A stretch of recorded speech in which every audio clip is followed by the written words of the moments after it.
네, 안녕하세요. 네, 한다면입니다. 네, 정보처리 기능사 실기를 담당하게 될 강사 김흥식, 닉네임이 한다면입니다.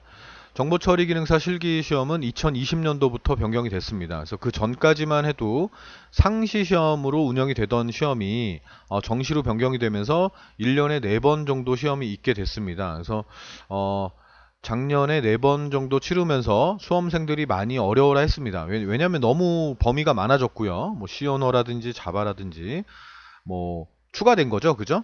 그리고 통신도 좀 상세히 출제를 하는 편이었고요. 애플리케이션 테스트라든지 뭐 이런 것들, SQL이나 DB 이런 것들도 좀 난이도가 좀 있는 문제들을 출제를 했었어요. 그러니까 2020년도는 그래서 많이들 떨어졌었고요. 그리고 합격률도 많이 높지 않았습니다. 그러니까 그 전까지는 어느 정도 평범하게 좀 조금만 준비를 해도 합격할 수 있는 그런 시험이었는데 지금은 좀 난이도가 생기는 바람에 많이들 떨어지는 합격률이 좀 낮은 그런 편이 됐습니다. 그런 시험이 됐어요. 그러니까 왜 이렇게 만들었는지는 뭐 모르겠습니다. 정보처리 기능사 시험인데 뭐 마치 산업기사나 기사인 것처럼 문제를 출제하고 있기 때문에 저는 강의를 하는 입장에서도 이해를 할 수가 없습니다. 근데 다만 지금 2021년 첫 시험을 치르고 나니까, 아, 얘네들이 이제 좀 하향 평준화 시키려고 하는구나. 그러니까 기존의 기출문제에서 살짝 변형하면서 이제 출제를 하려고 하는구나라는 게 보입니다. 감지가 되고요.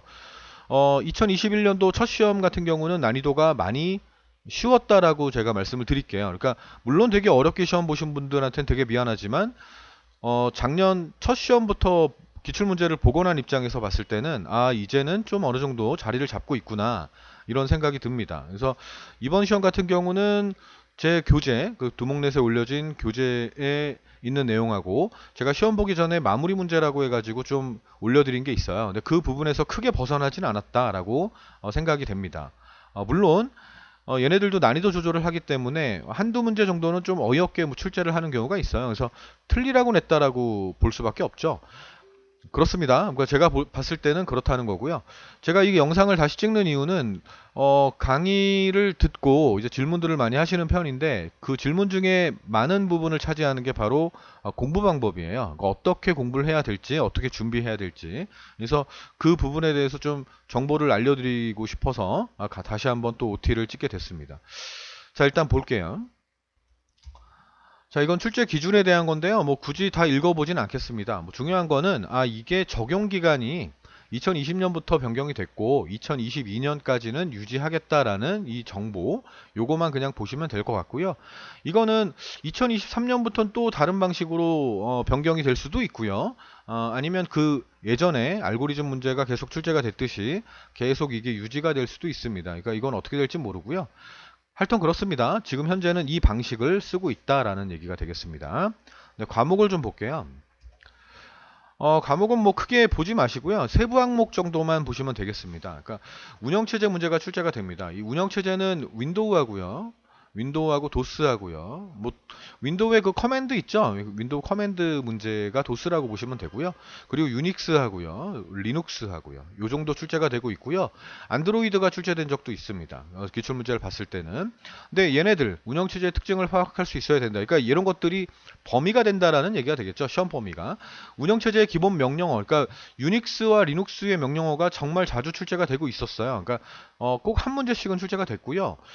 그리고 윈도우 같은 경우는 단축키가 출제가 되고 있고요. 그러니까 윈도우 키를 이용해서 단축키를 하는 알아야 풀 수 있는 그런 문제.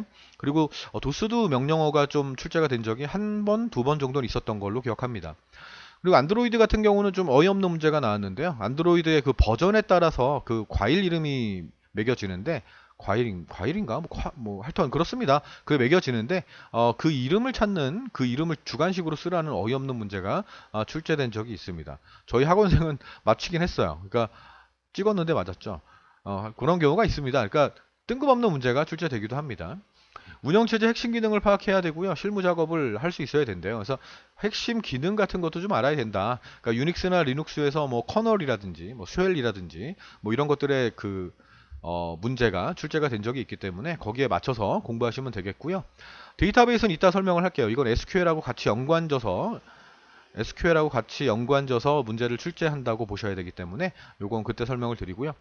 네트워크 기초 활용은요, 그 계층 구조, 그러니까 OSI 7계층이 있잖아요, 그죠? 물대내 전세평. 그러니까 저의 필기 강의를 들으신 분들은 아마 기억할 겁니다. 물리 계층부터 시작해서 응용 계층까지 그 계층적 특징에 대해서 출제를 하는 문제가 다수 나오고 있었습니다. 계속 출제가 되고 있어요. 그러니까 프로토콜도 출제가 되고 있습니다. 뭐 TCP, IP, 뭐 UDP, 뭐 이런 프로토콜들, 뭐 RIP라는 프로토콜도 출제가 된 적이 있는데 좀 난이도가 있을 수 있어요. 근데 계층 구조 자체를 확실하게 알고 계시면 어느 정도는 좀 풀 수 있는 문제가 나온다고 봅니다. 그래서 얘 같은 경우도, 그러니까 난이도는 뭐 암기 과목이죠. 그러니까 어렵다라고 말씀드릴 수는 없고요. 그냥 교재에 있는 거, 그리고 기출 문제, 모의고사, 제가 계속 그 테스트 문제 같은 거를 같이 교재에다 넣었거든요. 그러니까 그런 문제들, 마무리 문제, 뭐 이런 것들을 좀 활용하시는 편이 좋습니다. 자, 그리고 이 알고리즘 구현이라는 게 있습니다. 절차형 프로그래밍 언어로 알고리즘을 처리할 수 있어야 되고요.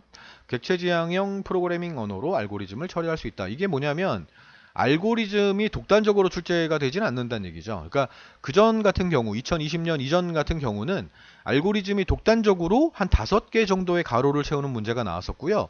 그거 자체가 하나당 10점짜리였단 말이에요. 그래서 알고리즘 배점이 50점이나 됐기 때문에 알고리즘만 꽉 잡고 있으면은 합격할 수 있는 그런 시험이었단 말이에요. 근데 지금 같은 경우는 알고리즘의 비중이 아주 낮아졌습니다. 낮아졌어요. 그러니까 알고리즘 자체적으로 독단적으로 문제가 출제되는 게 아니라 C언어, 절차적인 프로그래밍 언어죠. 객체지향형 언어, 그러니까 자바. 그러니까 C언어나 자바 소스를 이용해서 활용해서 알고리즘이 같이 플러스돼서 출제가 되고 있다.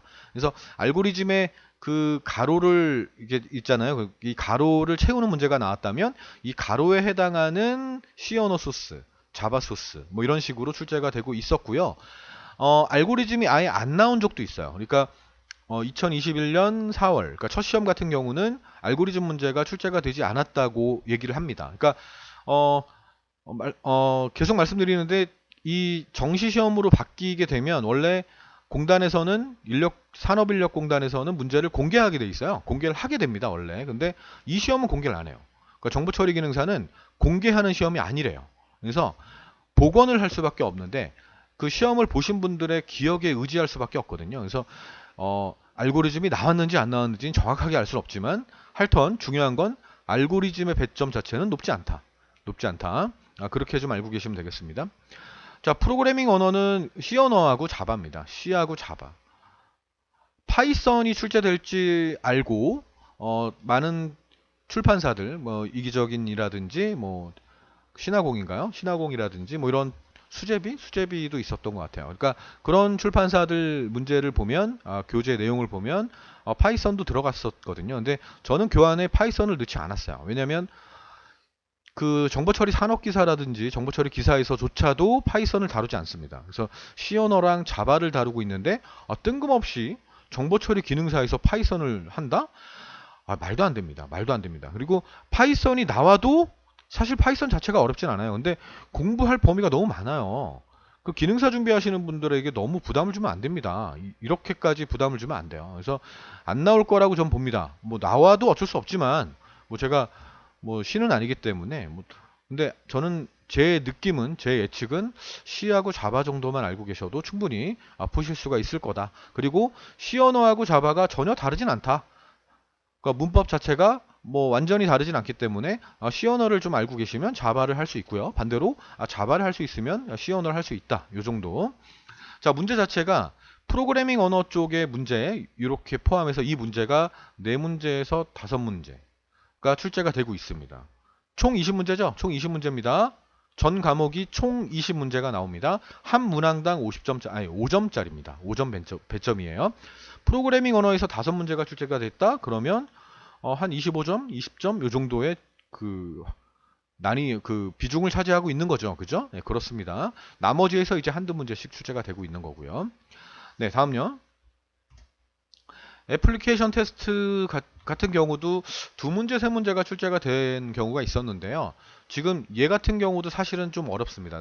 그 암기 과목이에요. 암기 과목인데 기능사를 준비하시는 분들이 그러니까 무시하는 게 아닙니다. 저는 무시하는 게 아니고요. 그 범위가 많잖아요. 그 이 기능사를 보시기 위한 그 시험을 볼 수 있는 자격이 되시는 분들이 초등학생부터 시작해가지고 나이 많으신 분들까지 다 보실 수 있는 시험이에요. 그리고 F4 자격, F4 그 인증을 받기 위한 그 외국인들도 시험을 볼 수 있는 거예요. 그죠? 근데 너무 난이도를 높게 할 수는 없거든요. 근데 초창기 때, 그러니까 2020년 초반에는 좀 요 부분이 조금 어렵게 출제가 됐었어요. 근데 회차가 거듭되면서 주관식이지만 객관식이 되게끔, 그러니까 고르는 문제 위주로 출제가 뭐 어떤 문제가 있겠죠? 이게 뭐니? 이게 어떤 애플리케이션 테스트니? 라고 물어보면서 이 보기에 있는 것 중에 골라서 쓰시오. 이렇게 출제를 하는 경우도 있어요. 그렇게 변경되고 있다라고 보시면 되겠습니다. 조금 여러분들이 풀기가 좀 쉽게끔 하지 않을까 지금도 생각을 해봅니다. 자, 이렇게 있습니다. 자, 다음 SQL입니다. 요게 아까 그 말씀드린 DB예요. DB하고 SQL이 같이 이제 문제가 출제가 되는데 얘도 얘 많이 출제가 돼요. 그 비중이 되게 높아요. 5문제에서 6문제 정도가 출제가 되는 겁니다. 됐죠? 그러니까 만약에 그 프로그래밍 언어하고 SQL하고 DB만 꽉 잡고 있으시면 한 6개 정도 출제가 됐다. 프로그래밍 언어가 만약에 4, 5문제지만 5개 정도가 나왔다. 그러면 얘 25점에다가 얘 30점. 5, 6, 30이니까 이렇게만 하면 55점이 된다는 얘기죠. 그러니까 심한 경우는 얘가 6문제가 나오고요. 그 프로그래밍 언어 쪽에서도 6문제가 나온 적도 있어요. 그래서 12문제잖아요. 12문제면 딱 60점으로 합격선까지 들어갑니다. 그러니까 비중이 아주 높다라는 걸 알고 계시면 되겠습니다. SQL 작성하기가 있어요. 작성하기 DDL문을 이용해서 뭐 DML문, 그러니까 정의어, 조작어, 제어 이렇게 있는데 얘네를 가지고 SQL문을 작성할 수 있다. 작성하는 문제가 출제된 적 한 번도 없습니다. 한 번도 없고요. 가로 채우는 문제가 나옵니다. 가로. 그러니까 SQL문이 있어요. SQL문이 쭉 있으면 거기에 이 SQL문이 정상 작동될 수 있도록 가로를 채우시오. 뭐 이런 식의 문제가 출제가 되는데 어렵게 나오진 않습니다. 그러니까 제 강의에 있는 내용만 충실하게 활용할 수 있어도 공부를 하셔도 충분히 푸실 수 있는 문제로 구성되어 있고요. 고급 SQL 같은 경우도 인덱스나 뷰나 뭐 이런 것들, 다중 테이블 검색 이런 것들이 출제가 되는 편입니다. 근데 그렇게 많이 나오진 않고요. 뷰 자체가 답이 되는 경우, 인덱스 자체가 답이 되는 경우, 이런 경우는 출제가 된 적이 있었습니다. 물론 여러분들은 이제 기출문제를 많이 활용하셔야 되겠죠. 네, 그렇게 알고 계시면 되고요. 그리고 여기에서 이 DB 같은 경우, 데이터베이스의 기초 활용 같은 경우는요, 요 파트는 2020년 이전에 있었던 그 데이터베이스 기초 활용과 동일한 부분이에요. 동일한 부분이기 때문에 제가 그 강의를 지우진 않았습니다. 알고리즘 같은 경우도 마찬가지입니다. 알고리즘도 동일한 부분이에요. 그러니까 그 전 거랑 동일한 부분이기 때문에 제가 이 강의를 새로 찍거나 그러진 않았습니다. 저는 새로 변경된 과목, 추가된 과목에 대해서만 중점적으로 새로 찍었었고요. 그리고 데이터베이스 기초 활용이라든지 알고리즘이라든지 이런 파트는 재촬영하지 않고요. 그냥 기존 거를 유지해 놨습니다. 그래서 여기서 출제된 거 너무너무 많습니다. 여기에서도. 그러니까 간혹 가다가 왜 이게 뭐 옛날에 찍었던 버전인데 이거를 왜 계속 유지하고 계시죠? 이렇게 물어보시는 분들도 계십니다. 왜 유지하겠어요? 나오니까 유지하지. 그러니까 뭐 해가 바뀔 때마다 새로 촬영한다는 생각을 버리셔야 됩니다. 그러니까 그런 건 아니고 기존에 있던 과목이 똑같다면, 범위가 똑같다면 그 내용은 그대로 두는 거예요. 그대로 두고 저는 보강을 합니다. 그러니까 시험을 치르고 나서 내가 이 강의들 중에 좀 부족한 부분이 있나? 그럼 저는 보강 촬영을 해서 올리고 있어요. 그럼 그 강의에 대해서 또 여러분들이 학습을 하시면 되는 거고, 기출문제를 또 복원하고 있죠. 기출문제 같은 경우는 여러분들 시험 보고 나서 어떤 문제가 나왔는지 인터넷 검색하시면 나오더라고요. 뭐 여러 유튜브나 이런 데 검색하시면 나오더라고요. 근데 해설 같은 경우 그 강의 촬영하는 경우는 그렇게 많지는 않죠. 그러니까 정답과 문제 정도, 문제랑 답 정도만 여러분들은 확인할 수 있으실 거고, 강의 촬영하는 거는 많이 보실 수 없을 겁니다. 그래서 기출문제는 저 같은 경우는 강의를 촬영을 하고 있거든요. 촬영하면서 이게 이런 식으로 출제가 되고 있습니다라고 경향을 또 말씀드리고 있으니까, 그래서 그거를 많이 참고하시면 되겠습니다. 과목이 동일한 경우에는 재촬영하지 않습니다. 네. 하여튼 여기에 있는 내용과 SQL에 있는 이 내용, 여기 있는 이 내용이 같은 과목이다라고 생각하시면 되겠습니다. 다음요. 끝났네요. 자, 다음 제가 보여드릴 거는 뭐냐면 공부 방법입니다. 공부 방법. 잠시만요. 자, 정리 한번 하죠. 자, 출제되는 게 제가 20문제라 그랬습니다. 20문제에서 프로그래밍, C 언어랑 자바, 그리고 알고리즘. 알고리즘이 사실 프로그래밍 언어를 공부하실 때는 알고리즘이 정말 중요합니다. 사실은요. 뭐 그렇습니다. 자, 하여튼 얘네들이 5문제 정도가 출제가 된다고 하고요. 6문제까지 나온 적이 있습니다. 제가 아까는 뭐 4~5문제라 그랬는데요. 뭐 이렇게 쭉 보면 5문제에서 6문항 정도가 출제가 되고 있고요. 두 번째 DB, 그리고 SQL. 마찬가지입니다. 마찬가지로 5문항에서 6문항이 출제가 됩니다. 만약에 이 두 과목을 꽉 잡고 있다면, 여러분들이 확실하게 공부를 했다면 합격선에 들어갑니다. 들어갈 수 있습니다. 들어갈 수 있어요. 그래서 만약에 6문제씩 출제가 됐다면 60점으로 합격이 되겠죠. 그죠? 그러니까 안정권에 들어갈 수 있다는 얘기입니다. 나머지 세 번째로 운영체제. 운영체제는 한두 문제가 나옵니다. 한 문제에서 두 문제. 뭐, 그 두 문제가 나올 때가 좀 있었던 것 같아요. 두 문제 출제되는 경우가 많았던 것 같습니다. 네. 통신. 통신 문제도 꼭 출제가 됩니다. 얘도 한두 문제가 나옵니다. 그리고 어플리케이션.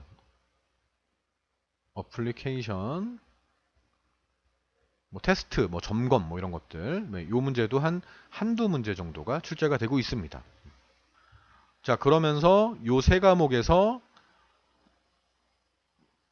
이 세 과목, 이 암기 과목이죠? 이 세 과목에서 20문제를 메꾸려고 통신이 한 문제씩 더 나오거나 뭐 그런 경우입니다. 운영체제가 하나 더 나오거나 아니면 뭐 얘네들이 좀 더 많이 나온다거나 뭐 그렇습니다. 그러니까 공부하는 방법은 이거죠. 얘네들을 꽉 잡고 계셔야 됩니다. 그리고 난 다음에 암기 과목을 공부하셔라. 처음에 시작하실 때 얘네를 중점적으로 공부하시라고요. 아시겠습니까? 자, 강의실 들어가 볼게요. 자, 두목넷입니다. 두목넷에서 제가 두목넷에 가장 빨리 오픈을 합니다. 정보처리 기능사 같은 경우는 워낙 잘 돼 있어요. 커리큘럼이 워낙 잘 돼 있고요. 뭐 제가 강의를 뭐 물론 만들긴 하지만 서비스도 두목넷 자체에서 제공하는 서비스, 그리고 그 질문 게시판을 활용하는 그 서비스가 워낙 잘 돼 있어 가지고요. 제가 여기에다 계속 올리고 있습니다. 두목넷에. 자, 일단 공부 방법은 제가 촬영 중에 있는 거고요. 이게 올라갈 겁니다. 그리고 알고리즘을 공부하시는 게 좋은데요. 왜 알고리즘 같은 경우는 공부를 안 할 수는 사실 없어요. 그러니까 되게 낮아지고 있다고는 제가 말씀드렸습니다. 되게 낮아지고 있는데 출제 빈도가, 하지만 C 언어나 자바에 같이 연동이 되고 있기 때문에, 그러니까 뜬금없이 최대값, 최소값 이런 것들에 대해서 원리를 알고 계셔야 소스를 보더라도 이게 어느 정도 파악이 되는데, 원리 자체를 모르면 하기가 힘들어요. 그러니까 C하고 자바하고 다 연관돼 있다라고 좀 생각을 하셔야 됩니다. 그래서 공부를 하셔야 되고요.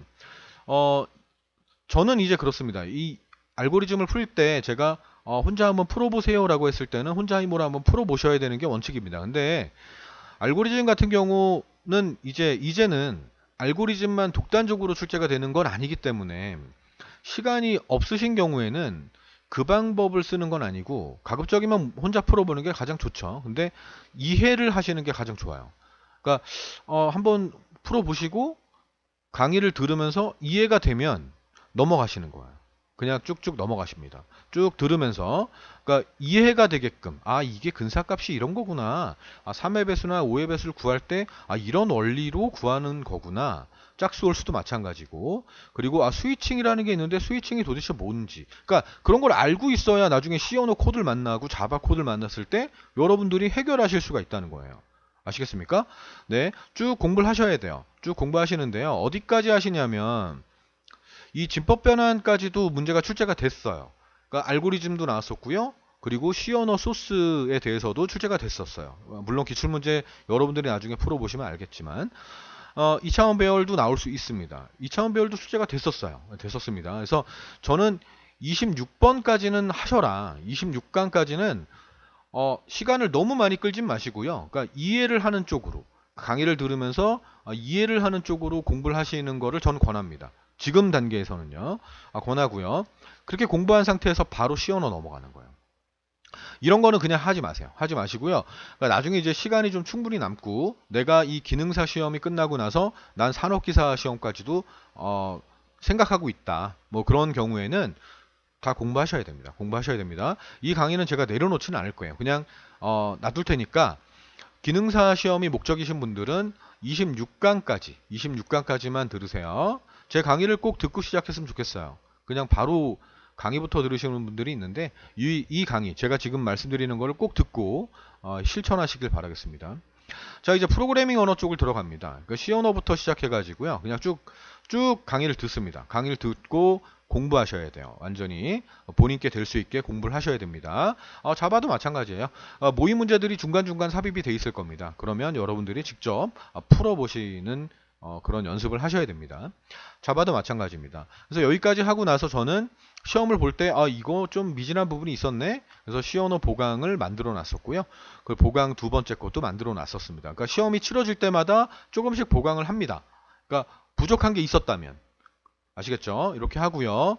그리고 난 다음에 바로 데이터베이스를 넘어가는 거예요. 자, 데이터베이스 개요부터 기초 문법까지는 원래 강의가 있었던 거예요. 원래.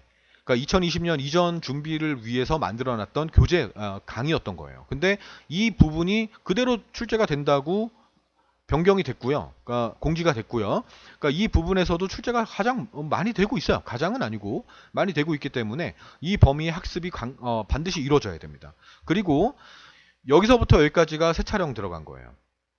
그러니까 SQL을 작성할 수 있어야 된다 뭐 이런 말들이 있었기 때문에 그 범위가 있었기 때문에 여기서부터는 여기 기출문제 여기 전이네요. 여기부터네요.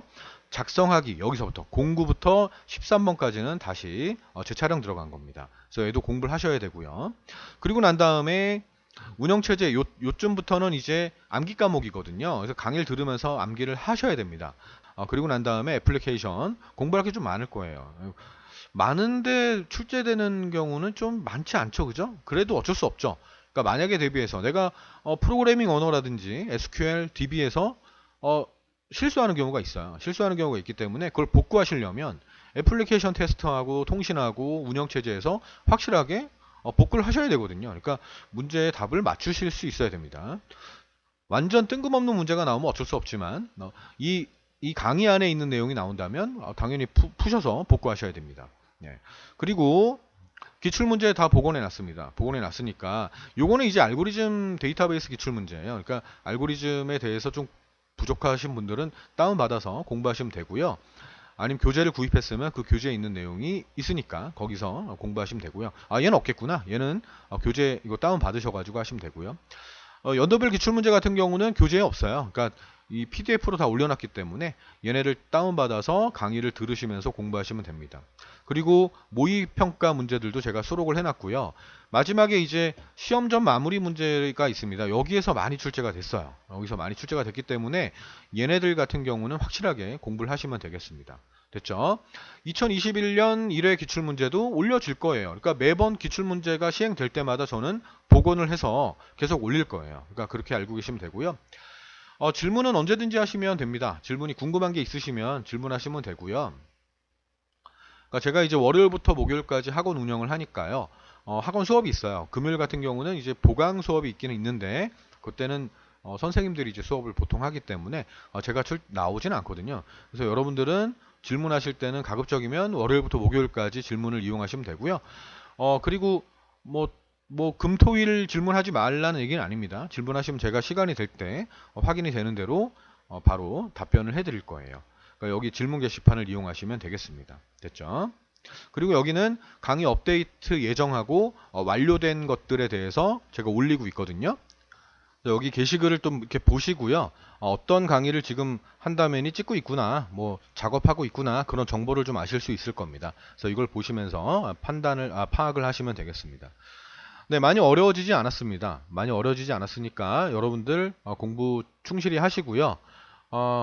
제가 아까 말씀드렸지만 프로그래밍 쪽하고 DB하고 SQL에 가장 많이 시간을 투자하셔야 됩니다.